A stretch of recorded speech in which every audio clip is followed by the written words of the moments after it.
Mesdames et messieurs, bonjour, bonsoir. Je suis PF pour LTLT Lakers tout le temps, la chaîne francophone des Lakers. Dans l'émission d'aujourd'hui, nous allons parler de la nouvelle acquisition des Los Angeles Lakers. Il s'agit de l'arrière Spencer Dinwiddie. Que peut-il apporter aux Los Angeles Lakers? Nous allons analyser tout ça. Lakers tout le temps, c'est tout de suite. Step 1, wake up early, gonna rise with the sun.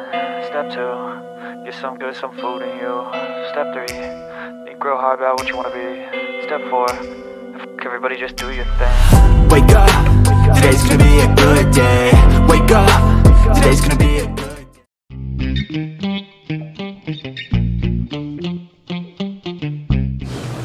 What do you think he could add to this team? Playmaking, another ball handler, another shot maker, another guy, another veteran. Anytime you can add a veteran with that ability, it helps. So we see what happens. Alors, que peut-il apporter à LeBron James? La chose la plus évidente, LeBron James l'a dit lui-même. Les Lakers ont avec Dinwiddie un nouveau ball handler, c'est-à-dire un point guard pur qui est capable de porter le ballon, de créer pour lui-même et de créer pour les autres. Et ça va permettre à LeBron James d'être un peu plus tranquille. Mais du point de vue de LeBron James, Spencer Dinwiddie apporte une autre dimension à cette équipe des Lakers. Je vous rappelle que Gabe Vincent n'a pas joué depuis les 5 premiers matchs des Lakers. Donc, on n'a pas pu voir ce qu'il aurait pu apporter pour justement garder LeBron James frais. Mais avec Dinwiddie, vous avez un joueur qui est un vétéran, un manieur de balle, un joueur capable de scorer dans tous les secteurs, pratiquement, même si c'est un shooter peu fiable. On en reviendra un peu plus tard. 14 points de moyenne dans sa carrière, ça, c'est intéressant. Cela ne veut pas dire qu'il aura ce genre d'apport avec les Lakers, mais il a le potentiel pour pouvoir le faire. Et donc ça, c'est intéressant.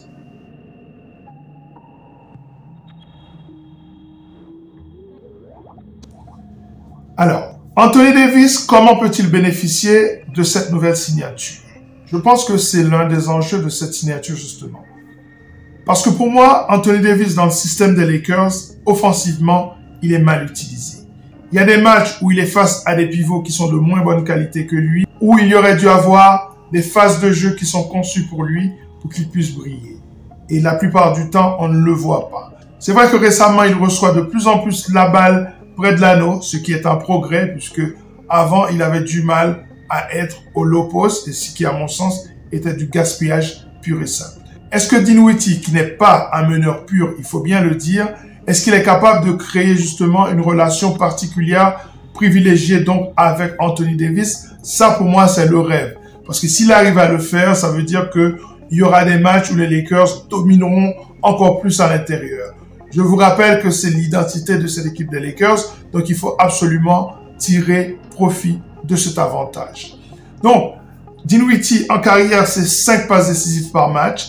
Sur les derniers matchs, il y a des rencontres où il a eu 9, 8, 7 passes décisives, ce qui est très intéressant.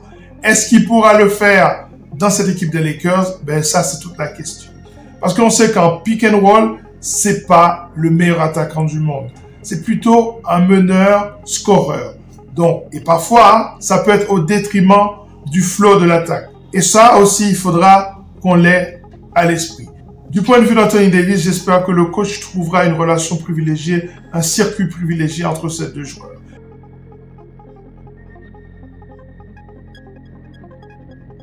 Alors, le joueur qui, à mon sens, bénéficiera le plus de la présence de Dinwiddie dans cette équipe des Lakers, c'est D'Angelo. Pourquoi? Parce que ce sont des joueurs qui se connaissent. Ils ont déjà joué ensemble, en playoff d'ailleurs, à Brooklyn. Ils ont une bonne relation.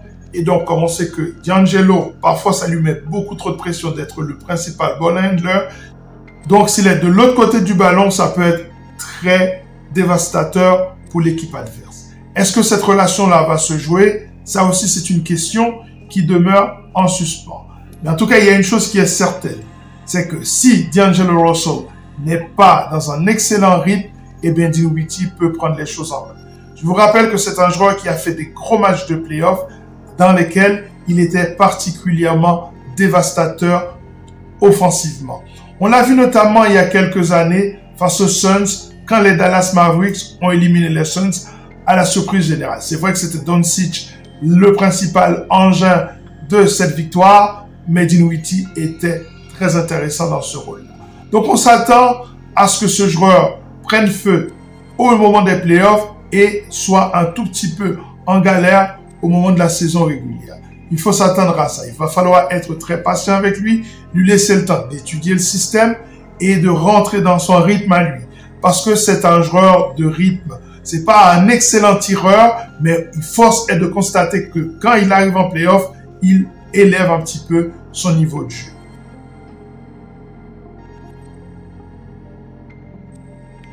Mais pour moi, le plus grand bénéficiaire de cette acquisition, c'est Austin Reeves. Pourquoi? Parce que on a considéré qu'Austin Reeves pouvait être un ball handler. Je vous avoue que je suis l'un des responsables de cette idée. Je pensais qu'il avait les qualités pour l'être. On sait qu'au niveau du collège, c'était un meneur de jeu, mais au niveau pro, on a bien vu qu'il y a des limites.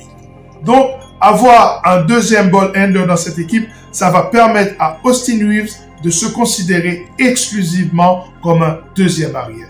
Et ça, pour moi, il va être létal. Austin Reeves, il faut s'attendre à ce que dans cette deuxième partie de la saison, il écrase beaucoup de choses sur son passage. Je pense que cette acquisition va lui être très favorable.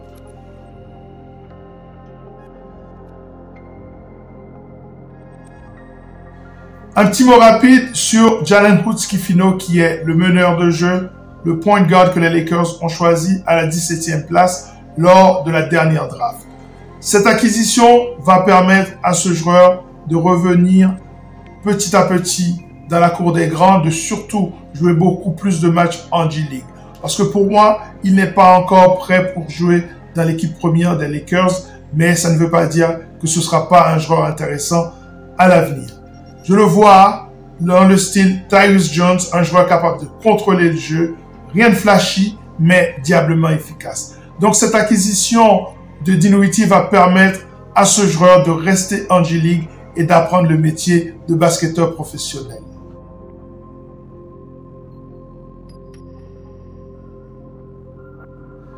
Un autre petit mot encore sur Gabe Vincent. Cette acquisition va enlever aussi de la pression sur Gabe Vincent. Donc, on rappelle que ce joueur n'a pas joué depuis les 5 premiers matchs des Lakers. Et s'il revient, il va falloir lui laisser beaucoup de temps avant qu'il soit un joueur qui puisse contribuer. Et surtout, quand il revient, lui aussi, il va être intéressant sur le poste de deuxième arrière. Et ça aussi, ça va apporter aux Lakers plus de versatilité.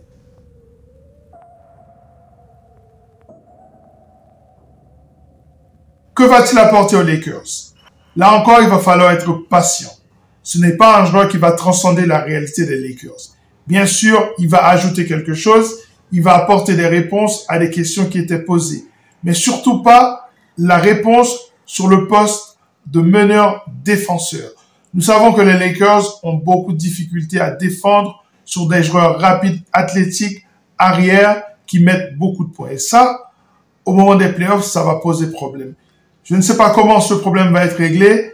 On attend bien sûr le retour de Cam Reddish, le retour de Jared Vanderbilt s'il revient et le retour de Gabe Vincent. En tout état de cause, ces 3 joueurs vont revenir très lentement. On a perdu aussi Max Christie qui était aussi rentré dans ce rôle-là. Il me semble que son retour va être beaucoup plus rapide. Il va être plus rapidement intégré dans cette équipe. Donc, que peut apporter Spencer Dinwiddie dans cette équipe? Eh bien, une présence, un vétéran, un joueur capable de prendre feu lors des playoffs, un joueur qui a joué beaucoup de matchs de playoffs, qui est capable d'enlever un peu de pression sur les stars de l'équipe, qui est capable d'être un soutien aussi pour D'Angelo Russell. L'un dans l'autre, cette acquisition est plutôt positive. Bien sûr, il ne faut pas s'attendre à des miracles. C'est pas un joueur qui va apporter toutes les réponses aux Lakers. Par exemple, je vous ai dit, au niveau défensif, sur les postes arrière, il ne va pas apporter grand-chose. Même s'il est meilleur défenseur que Reeves, il est aussi meilleur défenseur que D'Lo. Mais ce ne sera pas un joueur qui va changer toute la dynamique défensive des Lakers.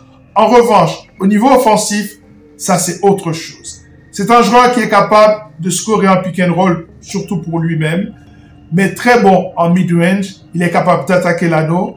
Il est capable de prendre feu à l'extérieur, donc au-delà de la ligne à 3 points, même si c'est pas du tout un shooter fiable. Donc, comment va-t-il s'intégrer dans cette équipe? Il va lui falloir un peu de temps. Si on analyse le marché des buyouts, je pense que c'est l'une des meilleures recrues des Lakers. D'ailleurs, il était pressenti pour aller à Dallas, mais les Lakers lui ont proposé peut-être un plus grand rôle. C'est un joueur qui est assez grand quand même pour être un meneur, puisqu'il fait 6 pieds 5. Donc ça veut dire que dans un système avec 3 arrières, on l'a déjà vu, on a même déjà vu Darvin Ham le faire face à Golden State l'année passée pour clore la série lors du 6e match. Jouer avec 3 arrières, et bien Dinwiddie dans ce contexte-là peut être très intéressant. Là, vous avez un meneur de grande taille qui peut se décaler sur le poste 3, ça peut être intéressant. Mais du point de vue défensif, ça peut être assez catastrophique aussi. Il va falloir voir comment compenser tout cela. Mais en tout cas, voilà une acquisition qui devrait apporter quelque chose aux Los Angeles Lakers. Moi, je donnerais quand même une bonne note à cette acquisition. Bien sûr, on aurait pu aller chercher un Marcus Morris, mais vous savez que les Lakers, une fois que tout le monde sera là, sur les postes 3 et 4, ils ont pas mal de possibilités. Donc, il fallait absolument régler la question du deuxième ball handler afin de soulager D'Angelo Russell et aussi ne pas permettre à LeBron James d'être sur ce poste. On sait que c'est un poste qui est très énergivore. Le prochain match des Lakers, c'est face aux Pistons de Détroit, une ancienne équipe de Dinwiddie. En tout cas, les Lakers ont intérêt à prendre ce match afin de bien se placer dans cette course à la 8e ou peut-être même à la 7e place. À très bientôt pour une nouvelle émission consacrée à cette franchise mythique. À très bientôt. Ciao.